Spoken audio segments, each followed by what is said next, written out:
Now he's not doing it. You guys didn't hear that, did you? Welcome to a super elky episode.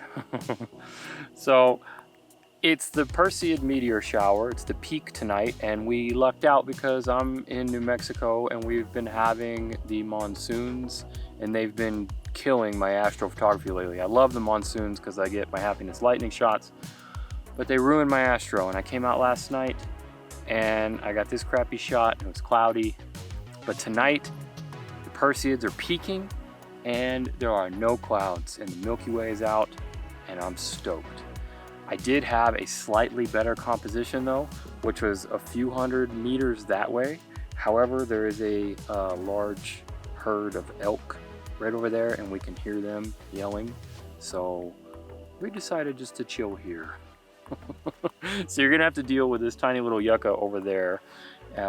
I still think it's gonna come out good. What are we doing here? I'm talking a lot, I know. I've got the R5 and I've got a 5D Mark IV and I'm sitting on a 1DX Mark II.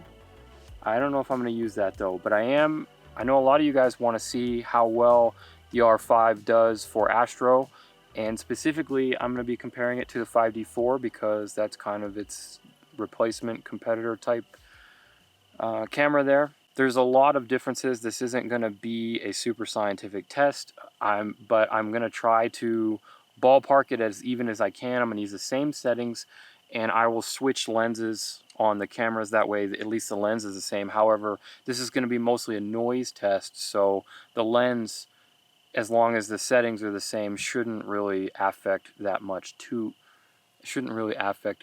too much. Not enough tea tonight. So let's go ahead and get started and I will walk you guys through what we're doing here. So like I said, I've got this poor tiny little yucca here, but it looks all right for a foreground interest. I've got my Lume Cube 2.0 here. Is this the 2.0 or the Air? This is the 2.0. You have the Air, huh? And you have you have the panel on you. Yeah, yours works. Oh, there we go. Ah, it's alive. Okay, so I've got my Lume Cube here, and basically I'm just going to paint to light that up. This has no bearing on the test whatsoever. This is just for a pleasantly decent image. So I'm going to have Brittany turn off the panel that's lighting me, the Lume Cube panel that's lighting me. But we're going to go ahead and give this a go, and on my signal, Brittany, drop the light. Yeah. There's a lot of moths out here right now, and they are all over Camera Lady. All right. Okay, shut the light off. There you go. Okay, so we're gonna light this up for a second. Oh, there's a stick. That's a huge stick bug. Holy cow! He's going right for the camera. Wow.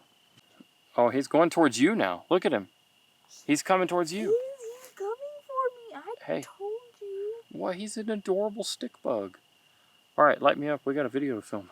All right, so that seems to be really good settings. 25 seconds, f2.8, 3200. So I switched lenses, put it on the 5D4, get this bad boy fired up, and take the same shot at a slightly different angle because my tripods are not the same.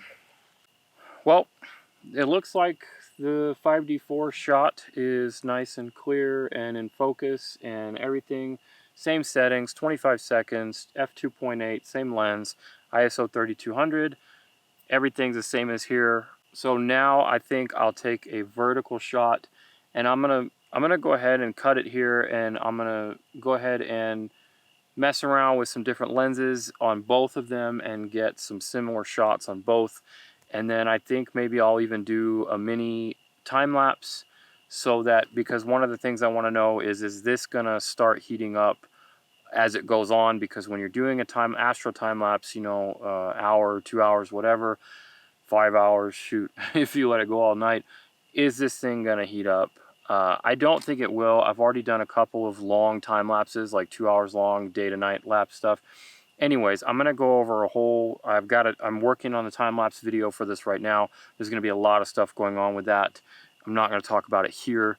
So let's just get back to seeing if I can shoot some meteorites in the face with this lovely yucca and the Milky Way. And then I will see you back in the studio if Camera Lady doesn't get eaten by bugs and we don't get attacked by elk. So we'll see you in just a second.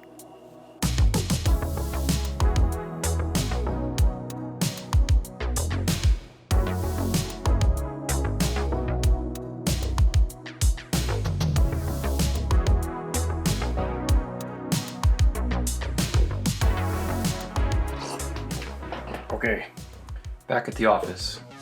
Tea's ready, Earl Grey today. So it's actually been 3 days, I think, since you saw me 5 seconds ago. And basically I wanted to get some like better images and have some like actual professional looking stuff. And I had all these great plans, but the weather in southwest New Mexico right now with the monsoons is just not having that. So we've basically been clouded every night since then. And we have storms in the forecast for the rest of the nights. Hopefully I'll get some lightning, but that's a different story. I'll probably vlog that later, so if you want to check that stuff out, stick around. But concerning the R5, the Astro stuff, I definitely made a few mistakes the other night while I was out there, and I will briefly talk about those. Again, this is not going to be a scientific, super in-depth, like Gerald Undone style of, you know, pixel peeping, noise, analyzing, science, all that stuff. This is just going to be me, a normal guy, using it how I normally do use my cameras. And in this case, for astrophotography, so I'm going to look up, I've pulled up these two images. Like I said earlier, like you guys saw, they were the exact same settings and with the exact same lens, just not quite the exact same because one was stupidly, again, I just spaced it. One was horizontal and one was vertical, but as far as the noise level goes, that shouldn't affect anything. So let's go ahead and jump into the computer and then we'll take a look at that and see how, so far, the first look, I guess, at how the R5 is comparing to the 5D4 for my Astro stuff. Alright, so here are my two images that I've pulled up. Like I said, they're pretty similar. I will say that when we zoom in, you're going to notice there are star trails, and that's because I didn't pay attention to the 500 rule, which I should have and I normally do, but again, scatterbrained. So they're 25 seconds for a 24mm lens. According to the 500 rule, which is a good guideline for astrophotography, is a little bit more. You would want 20 seconds or less to keep those star trails from happening. And in this particular shot, that didn't happen. So we're going to just overlook that mistake and we're just going to look at the quality of the noise in these images. So let's zoom in here. We'll go into 100%. So there's the star trails, and now you can see that I'm talking about. So let's just zoom into these trees here. There's a nice dark area in the tree. So now we're zoomed in to 200%. Also, you're going to notice there is a bit of a resolution issue here. So the 5D4 only has 30 megapixels and the R5 has 45 megapixels. So that's going to make the zooming ratios a little bit off. And that might make one image look worse or different than the other. But again, just keep that in mind. We're going to look at these. If we take a look right here, the R5 is on the right and the 5D4 is on the left. So again, just keep in mind that this is going to be super subjective. Because this isn't scientific, this is going to be my opinion, what I think, and that is super subjective. So keep that in mind. So I will say too that I was initially concerned that the R5 would have some issues with high noise. I didn't think it would be bad, but I was concerned knowing that traditionally high megapixel cameras struggle a little bit more in high ISO situations. So I'm definitely not as worried about that anymore, because looking side by side of this 5D4 image, the 5D4 again is on the left and the R5 is here on the right. 3200 ISO, I'm not seeing any issues here with the way things are looking. I'm very happy with that. I mean, maybe to my eye there is a slight bit more noise in the shadows in the 5D4 than there is in the R5. So let's go ahead, and I've got another set of images. This is something that's a little different, but it was fun for me because it's something I love to do. And basically I put the Tamron 45mm f1.8 on, and I took a bunch of 45mm close-ups of the Milky Way and stacked them together. So let's take a look at those, and we'll see the raw images of the individual and see how they look. And this isn't a comparison to the 5D4, but this is just another example basically for Astro, since it's one of the only good things that I got the other night.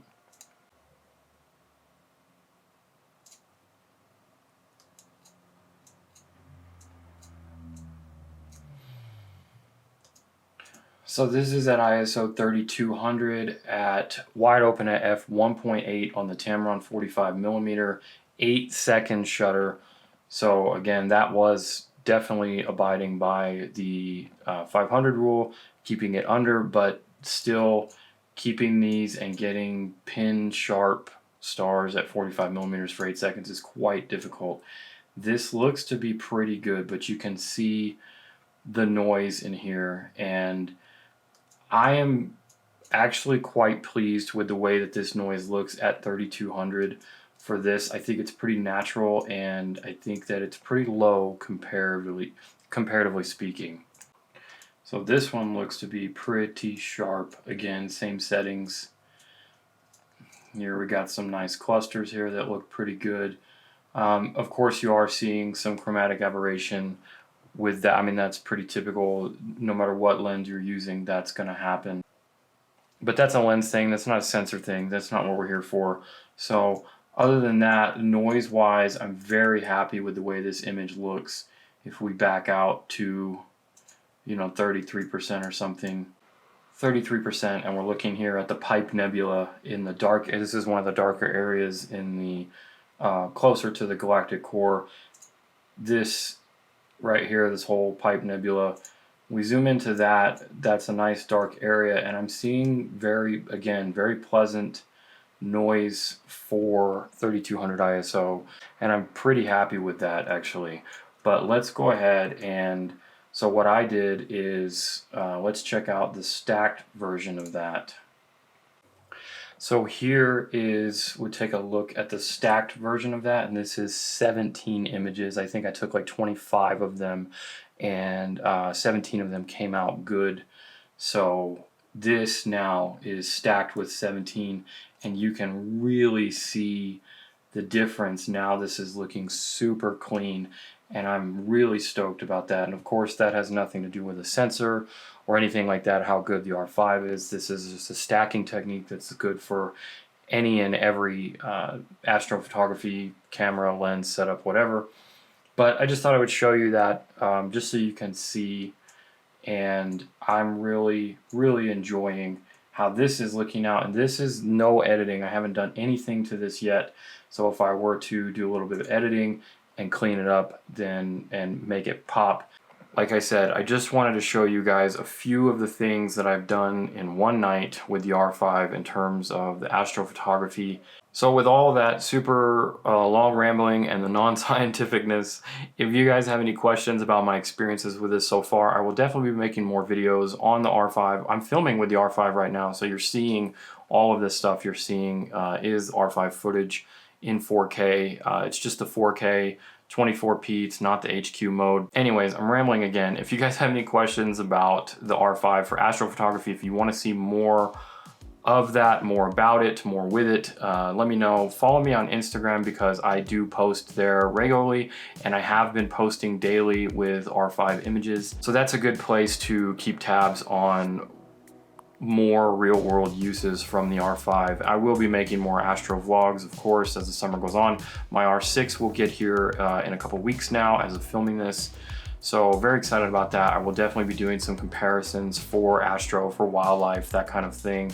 I've got the R5 Wildlife coming up. And lastly, since we're wrapping it up here, let me throw out some plugs there for you guys. So channel memberships are now active. Really stoked about that. The join button's down below. I've got a lot of cool stuff like full-on editing videos that I'll be posting up there. So if you guys like to see that kind of stuff, just extra content, you can join down below. Preset packs and sky libraries also down below. If you guys love editing and simplifying your workflow, or just you like the style of images that I'm throwing out there, you can check out my preset packs. I really enjoy them and I hope you will too. Workshops, got lots of great workshops coming up. Hopefully I'll be making some more announcements for those, but if you want to stay up to date on all my workshop stuff, you can sign up for my mailing list. Link's gonna be down below for that. We got places like Scotland, Japan, Yellowstone, possibly Alaska, a lot of local Southwest stuff for White Sands, Beastie Badlands, a lot of cool Southwest stuff, possibly Death Valley next year. So if you're interested in workshops and all that stuff, it's down below. I'm done now because it's second breakfast time and I can feel my tea staring at me from behind me, like I've been neglecting it. So I'm done. Questions down below. If you're still here, I really appreciate that. Don't forget to subscribe if you haven't already. I've got new videos every week. Hit that like button if this video helped you out. Thanks for watching. I'll see you in the next one.